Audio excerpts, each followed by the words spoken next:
नमस्कार, मैं सर्वभूमित रोहित शर्मा। देश की राजनीतिक परिस्थिति लगातार उस दिशा की ओर बढ़ रही है जिसकी तरफ कभी चारू मजूमदार ने इशारा किया था, बल्कि उन्होंने उस काम के लिए अपना जीवन समर्पित किया था, अपना जीवन का बलिदान दिया था। चारू जी ने साफ साफ कहा था अपनी मृत्यु से 2 साल मृत्यु के पहले कि 75 में का दशक जो है, 75 का जो साल है, यह बड़े विद्रोह की ओर इशारा कर रहा है। चालक नहीं रहे, उनकी बातें रहे और पूरे भारत में जति मूवमेंट शुरू हुआ और सत्ता पलट गई। चारू जी अगर जिंदा होते, उनकी हत्या ना की गई होती, निश्चित तौर पर भारत की परिस्थिति कुछ और हो जाती। चारू सरकार ने संशोधनवाद और अन्य दलों में वास्तविक क्रांतिकारियों में फर्क करने के लिए जो सिद्धांत बताया था, वो था उसमें से एक रणनीति या कार्यनीति चुनाव का बहिष्कार। सर्वभूमित मजूमदार स्वयं चुनाव लड़े थे और उन्होंने जाकर के चीजों को देखा था कि किस तरीके से चुनाव के दरमियान सत्ता, पुलिस, कानून काम करती है, इसमें जनता का अधिकार कहाँ बचता है। इसे उन्होंने बारीकी से मजे देखा था और महसूस किया था। यही कारण है उन्होंने चुनाव बहिष्कार का नारा दिया और अपने लेखों में बताया साफ साफ कि चुनाव बहिष्कार के नारा का अंतर्राष्ट्रीय महत्व क्या है। 57 साल बीत गए, आज फिर आज सत्ता जो है, जो शासक वर्ग की सत्ता है, उसके अंदर का भयानक अंतर्विरोध छिड़ गया है और इस अंतर्विरोध का वजह यह रहा है कि अब शासक वर्ग का जो विपक्षी दल है, वह यह कहने के लिए मजबूर हो गया है कि चुनाव बहिष्कार ही एकमात्र रास्ता बचता है हमारे पास, इसका विकल्प खुला रहेगा। ये आज की अखबार की खबर है, हालांकि छोटी सी खबर है, लेकिन ये प्रमुख खबर उन लोगों के लिए है जो वास्तव में इस देश को बदलना चाहते हैं, इस देश के लिए कहीं कहीं काम करना चाहते हैं। जिन लोगों को उम्मीद थी कि ये चुनाव बहिष्कार करेंगे, मसलन माले, सीपीआई, सीपीएम, ये लोग तो ये नारा नहीं दिए, लेकिन मुख्य विपक्षी दल राजनीतिक पार्टी जो आरजेडी था, उसकी तरफ नारा आया। चुनाव ऐसे जो चुनाव आयोग ने जिस तरह से चुनाव के नाम पर एसआईआर का घोषणा किया, मतदाता पुनरीक्षण बनाने का जो कोशिश किया था, उसके तहत जिस तरह धांधलियां और बड़े पैमाने पर उसका जो ड्रॉबैक दिख रहा था, उसके कारण चीजें इसी रूप में सामने आ रही थी कि कहीं न कहीं ये चीज होता। चुनाव आयोग ने एसआईआर का घोषणा किया था, उसी वक्त मैंने पवन खेड़ा से, जो कांग्रेस के बड़े नेता हैं, मैंने पूछा था क्या कांग्रेस पार्टी या विपक्षी दल चुनाव बहिष्कार का स्लोगन देगी मौजूदा स्थिति में, जिस तरह से बांग्लादेश में कभी दिया गया था साल भर पहले। तो उन्होंने कहा था कि हम संभावनाएं तलाश करेंगे। तो बताइए कि राहुल गांधी जी ने कुछ दिन पहले एक लेख लिखे थे जो 5 वर्ड सिखाए किस तरह से एम्पायर का आयोग हाईजैक हो रहा है, बहुत अच्छी बताई थे। फिर महाराष्ट्र में जो देखा गया था नाम का हाईजैक वो, और अभी बिहार में वही हो रहा है, वही षड्यंत्र। सवाल यहाँ रहेगा सर, ठीक यही स्थिति सर बांग्लादेश में कुछ साल पहले हुआ था, जिसमें हसना सिंह को भगा दिया गया था। वहां से जनता ने वहां पर चुनाव का बाइकआउट किया था, वहां के विपक्षी दलों ने। क्या कांग्रेस या अन्य विपक्षी दल चुनाव का बाइकआउट करना चाहे? ये अभी हम लोग मिलकर चर्चा कर रहे हैं कि कैसे हम क्या क्या कौन कौन सा दरवाजा खटखटाएं कि जिससे हम इस तरह की गैर लोकतांत्रिक हरकतें न होने दें, हम उस पर चर्चा करें। अब वह साफ हो गया है कि अब इनके पास किसी तरह का भी कानूनी विकल्प नहीं बचा है। सुप्रीम कोर्ट ने जो 28 तारीख को देने की बात कहा है कि हम इसमें कुछ करेंगे, वह भी लगता है कहीं कहीं लोगों के विश्वास को खड़े नहीं उतर रहा है। बात स्पष्ट है, सब कुछ तय हो ही गया है कि भाई बेईमानी करना ही है, खुलेआम बेईमानी करना है, वोटर लिस्ट से लाखों का नाम काट देना है। और यही लाखों वोटर जो थे मोदी जी को वोट दिया, कई सरकारें चुनी, तब ठीक था। अब ये अचानक से गड़बड़ कहां से हो गया, यही तो सवाल पूछा जा रहा है। यानी सरकार के लोग आज खुद ही कह रहे थे कि भाई हम फर्जी चुन करके आए हैं और फिर से फर्जी चुन करके आएंगे। तो जब बेईमानी करना है तो हम लोग इस पे विचार कर सकते हैं बॉयकॉट करने का। दूसरी पार्टियों से भी आप बात कीजिएगा, दूसरे हम सब दल के लोगों से बात करेंगे। महागठबंधन चुनाव का क्या मतलब रहेगा जब लोकतंत्र में जनता ही वोट नहीं देगी? चंडीगढ़ जैसा तुम लोग काम करोगे तो क्या मतलब रह जाएगा? तो हम लोग इस पे गंभीर होकर के चुनाव बहिष्कार पर चर्चा हम लोग कर सकते हैं। ये विकल्प हमारे पास खुला है। बहरहाल मेरे साथ सुब्रत जी, उनसे जानेंगे कि हम आखिर 57 साल के बाद ये विपक्षी दल राजनीतिक पार्टियां चारों मझधार के रास्ते पर आने के लिए क्यों मजबूर हुई है, क्या कारण रहा है।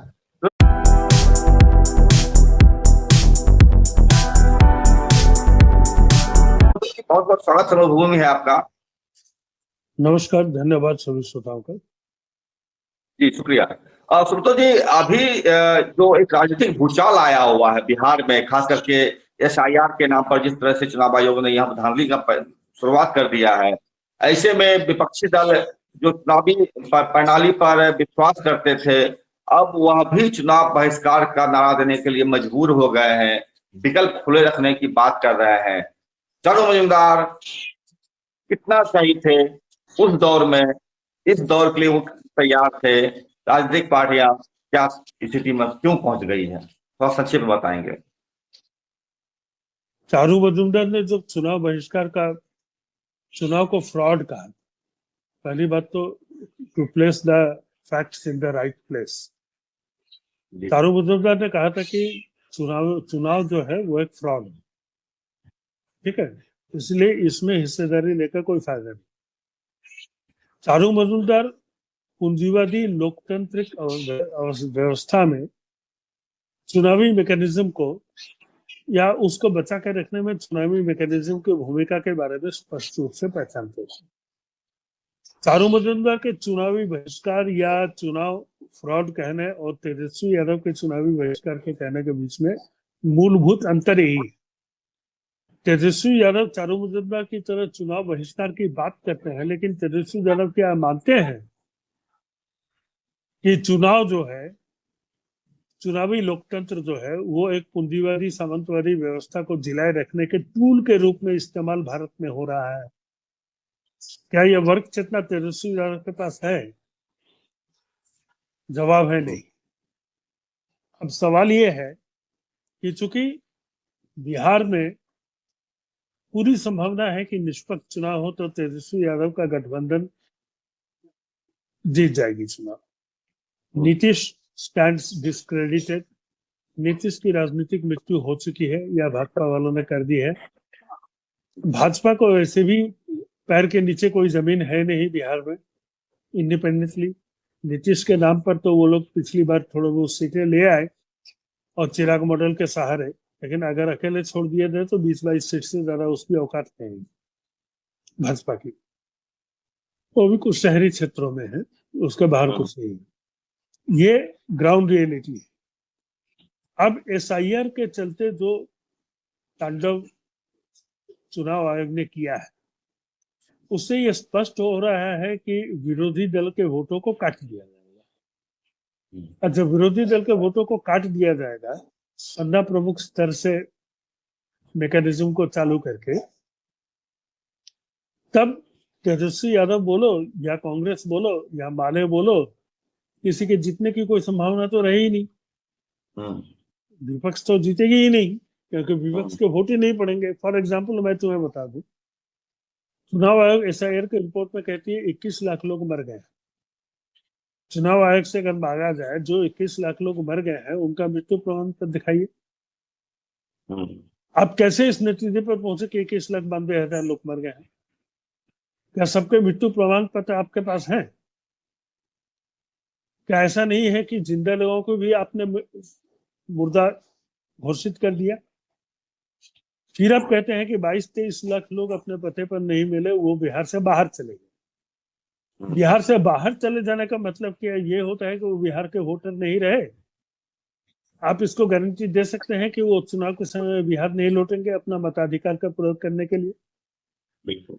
या अगर वो बिहार से बाहर चले गए हैं तो इसके लिए कोई कंक्लूसिव डॉक्यूमेंट आपके पास है कि कहाँ चले गए, फिलहाल वो कहाँ पर हैं? नहीं। क्या है आपके पास? आप जो कागज सबसे मांगते फिर रहे हैं 11 डॉक्यूमेंट, आपके पास कौन सा कागज है जिसके आधार पर आप कह रहे हैं कि 22 लाख लोग मर गए हैं, 22 लाख लोग बाहर चले गए हैं, 1 लाख लोगों के नाम का डुप्लीकेशन है? क्या बिहार जैसे 14 करोड़ कि स्टेट में 1 लाख लोग 1 लाख लोगों को एक से ज्यादा लोगों के पास नहीं हो सकते। उमेश नाम का एक ही व्यक्ति होगा पूरे बिहार में, बहुत सारे। 2 व्यक्ति नहीं हो सकता है, दोनों वयस्क नहीं हो सकते, दोनों के मताधिकार नहीं हो सकते। आप कैसे कहते हैं? तब आप कहेंगे कि हमने आधार कार्ड दिखाया, वही आधार कार्ड जिसको आप नहीं मानते हैं, जी बिल्कुल। उसी के आधार पर आप कह रहे हैं duplication of identity. Duplication of identity को एस्टेब्लिश आप कैसे कर रहे हैं? आधार कार्ड के सिवा और कोई चारा नहीं है, और उस आधार कार्ड को आप वैलिड डॉक्यूमेंट मानते नहीं है। आधार कार्ड की बात छोड़िए, आप तो गवर्नमेंट ऑफ इंडिया को भी नहीं मानते, आधार कार्ड नहीं मानते, इसका मतलब। दूसरी बात, आधार कार्ड की बात छोड़िए, आप वोटर आईडी कार्ड को नहीं मानते, जो आपने खुद इशू किया है। मतलब आप अपनी ही सत्ता जो है, अपनी जो संवैधानिक स्थिति है, उसको भी आप नहीं मानते। आप ये नहीं मानते कि आपने जो वोटर आईडी कार्ड इशू किया है वो वैलिड है। तो invalid voter ID card issue करने की जिम्मेदारी किस पर आएगी? वोटर पर या चुनाव आयोग पर? चुनाव आयोग करना चाहिए, लेकिन चुनाव आयोग पर ही आएगी ना। अगर आप कहते हैं कि वोटर आईडी कार्ड जो है इनवैलिड है, तो इनवैलिड वोटर कार्ड इशू करने के लिए आपको क्यों नहीं जेल भेजा जाए? पॉइंट, ठीक है। जी। इनवैलिड आधार कार्ड इशू करने के लिए भारत के होम मिनिस्टर को क्यों नहीं जेल भेजा जाए? क्योंकि वो तो होम मिनिस्ट्री से आधार कार्ड बन के आता है। तो पहले आप लोग जेल जाइए ना, क्योंकि आपके कथनानुसार ये दोनों ये नहीं है, वैलिड डॉक्यूमेंट नहीं है। तीसरी चीज, राशन कार्ड। तो नीतीश बाबू के शासनकाल में जितने भी राशन कार्ड इशू हुए हैं, अगर वो फर्जी हैं, तो नीतीश बाबू को क्यों नहीं जेल भेजा जाए? आप खुद ही बोल रहे हैं ना, ये सब illegal document, untenable document, unsustainable in the I of law. Supreme court जब आपको कहती है तो आप नहीं मानते, तो मैं नहीं मानूंगा आधार कार्ड को या राशन कार्ड को या वोटर आईडी कार्ड को। और तीनों सरकारी संस्था, संवैधानिक संस्थाओं द्वारा जारी किए गए प्रमाण पत्र हैं, और आप नहीं मानने वाले क्या है? इसका मतलब आप सबसे अबव हैं, आप कानून से ऊपर हैं, आप संविधान से ऊपर हैं। ज्ञानेश कुमार चुनाव आयोग से ऊपर एक एक्स्ट्रा कॉन्स्टिट्यूशनल अथॉरिटी है। कल जो है यहाँ पर एक पीयूसीएल का प्रोटेस्ट चल रहा था पटना में, तो मैं वहां गया था। तो वहां जो प्रतिनिधि मंडल गए थे मिलने के चुनाव आयोग से, चुनाव आयोग निर्वाचन कार्यालय में, तो उन्होंने एक पॉइंट कहा था। उन्होंने कहा था कि प्रतिनिधिमंडल को कि देखिए, मुझे आपसे कोई परेशानी नहीं है, मुझे आपसे कोई दिक्कत नहीं है, हमको दिक्कत है गणेश कुमार से। वो इतना परेशान कर रहा है, हम खुद परेशान है कि हम करें क्या करें। तो एक सवाल है कि मैंने गणेश कुमार अपने एक एसी के चैम्बर में बैठ करके जिस तरह कहानियां कर रहा है और लोगों को परेशान किए हुए, करोड़ों लोगों को बिहार में प्रशासनिक अधिकारियों को परेशान किए हुए है, तो एक बड़ा सवाल खड़ा होता है इस मामले में। तो क्या लगता है, गणेश कुमार अपने आप में इतना बड़ा स्टेबल संस्थान है जो कि एक अपने अंगूठे पर? गणेश कुमार कोई नहीं है। 2 शीर्ष पदों पर बैठे हुए दुनिया के सबसे 2 भयंकर क्रिमिनल जी, उनकी बात नहीं मान गया उसको, और क्या करे? धनखड़ का क्या हुआ? जब दोनों क्रिमिनल की बात धनखड़ ने नहीं मानी, तो उनको इस्तीफा देकर जाना पड़ा ना। तो यहाँ पर तो ये क्रिमिनल नंबर 2 जो है, उनके अंडर में ही गणेश कुमार ने नौकरी की है। सतपाल मलिक का भी यही दशा हुआ। हाँ, तो सवाल है कि देखो, poison flows from the head, बार बार मैंने कहा है। जहर जो है माथा से ही नीचे उतरता है, पूरे शरीर में फैलता है। जी, गणेश कुमार को एक चीज है कि एक तो चुनाव आयोग पर अभी राहुल गांधी का भी स्टेटमेंट आया था कि तो छोड़ेंगे नहीं, इससे पीछे पड़ जाएंगे हम। खैर, जो भी पड़े, एक चीज और रहा है कि सुप्रीम कोर्ट में विशेषता खत्म हो गई है चुनाव आयोग की। दूसरी तरफ सुप्रीम कोर्ट जो है, सुप्रीम कोर्ट ने 28 तारीख को एक डिबेट का, बहस का एक डेट मुकर्रर किया है चुनाव आयोग इस मामले में। ऐसा आज कितनी तारीख है? तैयार के लिए। तो लगता है कि जिस तरह से स्टेटमेंट आ रहा है तेजस्वी यादव का, विपक्षी दलों का, इससे नहीं लगता है कि इसे इन लोगों का भरोसा भी सुप्रीम कोर्ट पर नहीं रहा, कि इसको लगता है कि इससे सुप्रीम कोर्ट 28 तारीख को भी क्या मजाक बनाएगा? 2016 के बाद, राम मंदिर फैसले के बाद सुप्रीम कोर्ट पर भरोसा रखने का कोई कारण बचा है क्या? उसके बाद से जितने भी फैसले आए हैं सारे के सारे असंवैधानिक, गैर कानूनी और लोकतंत्र के अगेंस्ट में जाकर अधिनायकवाद को स्थापित करने, फांसीवाद को स्थापित करने की दिशा में सुप्रीम कोर्ट। मैंने 1000 बार कहा है कि किसी भी देश में फांसीवाद स्थापित करने के लिए सबके की दिशा में सबसे बड़ी भूमिका उसकी न्यायपालिका की होती है, क्योंकि न्यायपालिका ही वो चेक एंड बैलेंस है। 1931 से लेकर 1945 तक के जर्मन फांसीवाद, नाजीवाद के इतिहास को लोग पढ़े, उसमें न्यायपालिका की क्या भूमिका थी उसको लोग समझे। ये बात 2016 में मैंने जब लिखा था तो लोगों को बड़ा आश्चर्य हुआ था। अभी हाल फिलहाल में हाईकोर्ट के एक जस्टिस ने यही बात कही ना, कि सरकार के पक्ष में और लोकतंत्र और संविधान के विरोध में काम कर रहे हैं सुप्रीम कोर्ट। जब वो कह रहे हैं तब लोगों को बात समझ में आ रही है। हम इसी और याद करें, हम अगर थोड़ा सा बैक जाकर थोड़ा याद करें, हम अगर इसी सुप्रीम कोर्ट के 4 जजों ने मिलकर एक प्रेस कॉन्फ्रेंस किया था और साफ साफ कहा था कि लोकतंत्र खतरे में है, जनता अपना लोकतंत्र बचाएं। तो ये अभी जो लंबे समय था वक्त बीता है इस उनके बयान का, क्या ये लगता है कि उनका बयान जो ये एक मजाक है? लोकतंत्र और संविधान को बचाने की जिम्मेदारी जिन पर है वो बाहर आकर प्रेस कॉन्फ्रेंस कर रहे हैं कि जनता बचाए। जनता बचाने के लिए कहाँ जाएगी? आपके पास जाएगी ना। जनता के पास 2 रास्ते हैं, या तो कानूनी लड़ाई लड़े गैर कानूनी चीजों के अगेंस्ट में, उसके लिए आपके पास जाना पड़ेगा। दूसरा रास्ता वही है जो माओवादियों का है। जी। तो आप ये चारों जज क्या कहना चाह रहे थे कि हम लोग नपुंसक हैं, हमसे कुछ होने वाला नहीं है, आप लोग माओवादियों के रास्ते पर चलो, यही तो कह रहे थे। जी बिल्कुल। और क्या मतलब यही कह रहे थे वो, इनडायरेक्टली तो यही कह रहे थे ना। जी। अब रहा सवाल 28 तारीख को जजमेंट का। 28 तारीख को कुछ नहीं होगा, आप लिख कर रख लीजिए। मैंने पहले ही बता दिया था, लिख कर भी दिया था कि 28 तारीख को सुप्रीम कोर्ट अपने को कोठा साबित करने की दिशा में आखिरी कदम उठाएगा और उसी दिन भारतीय लोकतंत्र की अंत्येष्टि हो जाएगी। ये होना ही चाहिए कि अभी जो तेजस्वी यादव ने जो स्टेटमेंट दिया है, उन्होंने बयान भी दिया है कि हमारे सदन में काफी गाली गलौज हुआ, मारपीट की नौबत आ गए थे, मार्शल ने रोका था और जिस तरह का पूरा मैंने स्थिति बनी हुई है, गर्माहट बनी हुई है।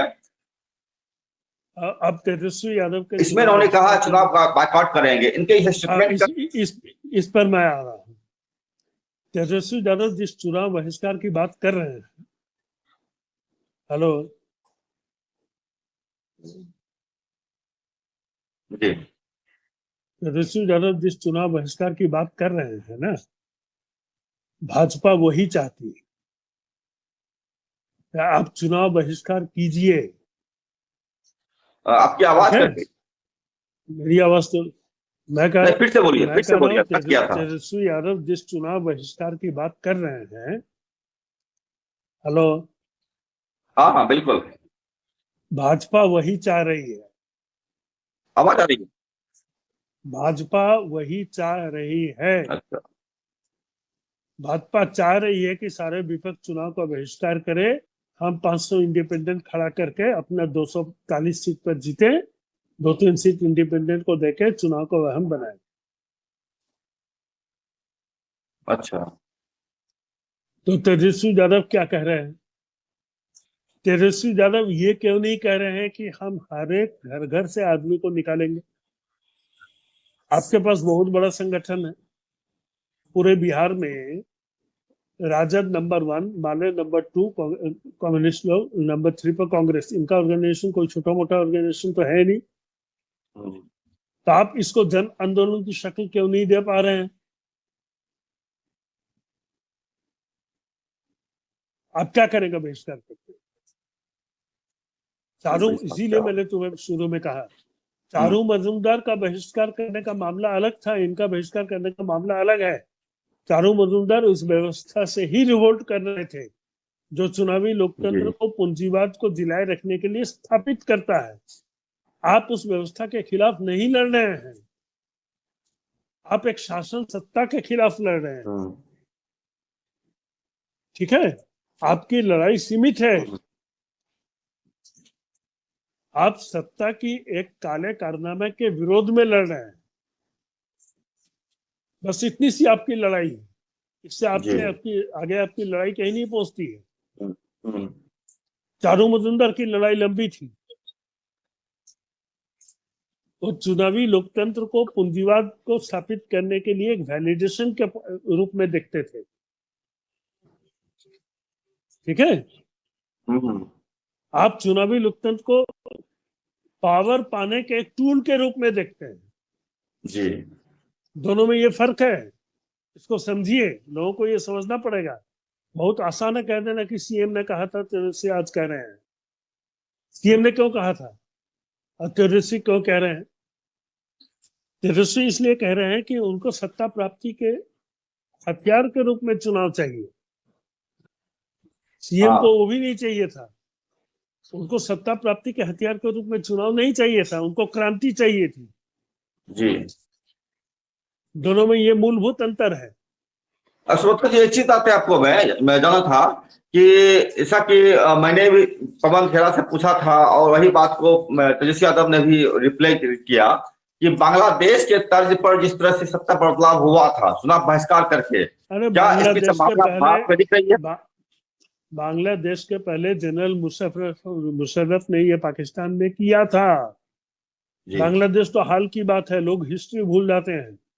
भारतीय सब कॉन्टिनेंट में सबसे पहला ये प्रयोग जनरल मुशर्रफ ने किया था, जिस समय भारत में अटल जी प्रधानमंत्री थे। उस समय उन्होंने एक बोगस चुनाव करवाया, बोगस चुनाव करवा के वो अपोजिशन के सारे लीडर को जेल में डालकर उन्होंने एक चुनाव करवाया जिसमें आपने एक पार्टी खड़ा की, उस पार्टी के लोगों को जितवा कर सरकार बना दी। वो जनरल मुशर्रफ ने किया। दूसरा स्टेप बांग्लादेश में शेख हसीना ने किया। अब इसी ऐतिहासिक पृष्ठभूमि में भारत में मोदी जी और शाह यही कर रहे हैं। सवाल तो जिस तरह से विपक्षी दल चुनाव बहिष्कार करके वहां पर बांग्लादेश में सत्ता को उखाड़ फिर राष्ट्रपति को मार के भगा दिया, क्या ये भगाते पॉसिबल है? हाँ, पॉसिबल है, लेकिन आप कहाँ से भगाएंगे? पॉसिबल है, अगर ऑल इंडिया लेवल पर चुनाव का बहिष्कार करके वो किया जाए तो पॉसिबल है। बिहार में आप किसको भगाएंगे बहिष्कार करने के बाद? नवनिर्वाचित सरकार को आप नहीं भगा सकते। तो मतलब जब तक पूरे भारत में इस सवाल नहीं उठता बहिष्कार का, तब तक बिहार लेवल पर करना मुश्किल थोड़ा सा है। आइसोलेटेड लेवल पर आप नहीं कर सकते हैं। आज ममता बनर्जी अगर बंगाल में चुनाव बहिष्कार करे तो क्या होगा? भाजपा 270 सीट से बढ़ के 230 सीट में आ जाएगी। फिर आप भाजपा को कैसे भगा देंगे वहां से, इसको बता दीजिए। आप कर सकते हैं? ये प्रैक्टिकल है? अगर ये प्रैक्टिकल होता तो नीतीश गवर्नमेंट को आप चुनाव को पहले ही भगा देते आंदोलन करके। आप कर पाए? महाराष्ट्र में सभी जानते हैं कि 1 करोड़ वोटों की चोरी हुई है। क्या कांग्रेस और अपोजिशन पार्टी मिलकर वहां पर फडणवीस की सरकार को हटा पा रहे हैं? यही चीज होगा ना बिहार में। जैसे वोट चोरी करके महाराष्ट्र में सरकार बनी, हरियाणा में बनी, दिल्ली में बनी, छत्तीसगढ़ में बनी, यहाँ पर वोट काट कर वही चीज हो रहा है। तो ना आप वहां पर हटा पा रहे हैं, ना आप यहाँ हटा पाएंगे। जरूरत होगा ऑल इंडिया मूवमेंट करने का, बहिष्कार करना हो तो ऑल इंडिया स्तर पर करना पड़ेगा। जब भी आप ऑल इंडिया बहिष्कार की बात करेंगे वहां पर ये एक चुनावी टैक्टिक्स के से आगे बढ़कर ये राजनीतिक नीतिगत फैसला का रूप लेना पड़ेगा। और राजनीतिक नीतिगत फैसले के रूप में जब आप देखेंगे तब आपको कम्युनिस्ट लोगों के साथ आना पड़ेगा। वो आप करेंगे नहीं, वो आपसे होगा नहीं। ठीक है, तब आपको चुनाव बहिष्कार नहीं, चुनावी लोकतंत्र का बहिष्कार करना पड़ेगा, तब आप सकेंगे। नहीं तो बांग्लादेश की हालत हो जाएगी। शेख हसीना को भगा दिया गया और एक इडियट को लाके बैठा दिया गया जो अमेरिका और पाकिस्तान का दलाल है, चीन का। आप कर लेंगे। जेपी आंदोलन में क्या हुआ? आप पूरे भारत से कांग्रेस को हरा दिए, बैठाए किसको? समुद्र पाई मोरारजी देसाई को, जो कि सीआईए का एजेंट था। बिल्कुल, सीआईए के एजेंट को।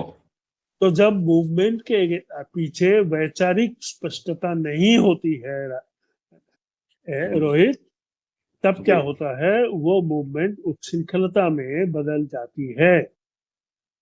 बांग्लादेश में नहीं हुआ, इसके पहले 75 में भारत में हो चुका है। तो सुब्रतो जी, आपका इशारा लगता है जो सुप्रीम कोर्ट ने भी कहा था कि भाई जनता बचाए, मतलब माओवादियों की तरफ ही चीज को इशारा कर रहा है कि माओवादी ही अभी देश को बचा सकता है, अन्यथा मुद्दे की बात नहीं रह गई है। और कोई नहीं बचा सकता, क्योंकि किसी के पास स्पष्टता है ही नहीं विजन की। माले क्या चुनाव लड़ी? जी जी, किस चीज के लिए चुनाव लड़ी? सीपीएम क्यों चुनाव लड़ी? सीपीआई क्यों चुनाव लड़ी है? सत्ता प्राप्ति के लिए, व्यवस्था परिवर्तन के लिए लड़ रही है क्या? नहीं। तो सिस्टम के अंदर में रहते हुए जो सिस्टम संविधान प्रदत्त शक्तियां हैं उसको आप जनता के हाथों में हस्तांतरण, आप मैक्सिमम वही कर सकते हैं ना। अगर आप ये कर भी देते हैं तो आप बुर्जुआ लोकतंत्र को ही जिलाने की दिशा में अपनी सारी ऊर्जा लगा रहे हैं। अगर आप कर भी देते हैं तो आप एक बुर्जुआ लोकतंत्र को बचाने के प्रति ही आपकी सारी ऊर्जा समर्पित है। फिर उसके बाद इकतारा बोले 34 साल सीपीएम का शासन, फिर ममता। हिस्टोरिसिज्म एक है ना, ऐतिहासिकता नाम की एक चीज है ना। तो जिस बुर्जुआ लोकतंत्र को हटाने के एक करके जिलाए रखने के लिए 34 साल तक लेफ्ट में मरती रही बंगाल में, उसका नतीजा क्या हुआ? आप उस बुर्जुआ लोकतंत्र को तो बचा लिए, लेकिन साथ ही साथ लुम्पेन एलिमेंट जो इकट्ठे हुए आपके अगेंस्ट में, लेफ्ट के अगेंस्ट में बंगाल में, आप उनको नहीं, आपका पतन हो गया। तो चुनावी लोकतंत्र के सहारे अगर कम्युनिस्ट आ भी जाए सत्ता में तो कितने दिन टिकेंगे?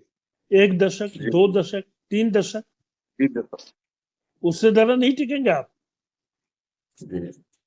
क्योंकि आप आइडियोलॉजिकल कॉम्प्रोमाइजेस के अंदर में चले जाएंगे। वैसे तो बिना आइडियोलॉजिकल कॉम्प्रोमाइज किए हुए आप चुनाव में उतरेंगे ही नहीं।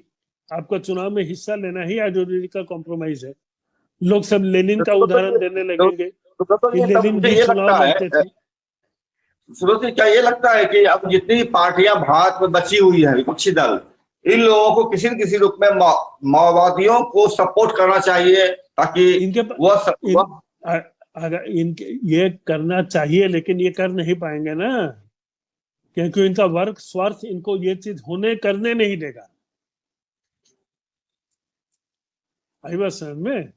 इनका जो वर्गीय स्वार्थ है वो इनको करने नहीं देगा, और ये किए बगैर आप भाजपा जैसे फासिस्ट शक्तियों से लड़ नहीं पाएंगे।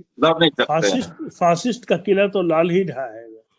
जी बिल्कुल। लेकिन सुब्रतो जी, आत्महत्या करती हुई ये दल जो आत्महत्या की तरफ जाने की कोशिश जा रही है, इसके पास अगर कोई विकल्प नहीं बचेगा, अंततः फिर तो इनको इधर ही आना, माओवादियों के साथ ही आना पड़ जाएगा किसी रूप में। आत्महत्या करने से बेहतर वही दिखता है। इसीलिए ऐतिहासिकता की बात होती है क्रांति में। इतिहास ऐसी परिस्थितियां बना देता है, ला देता है किसी देश में, समाज में, जब क्रांति के पक्ष में ज्यादातर लोग आ ही जाते हैं, चाहते या ना चाहते हुए।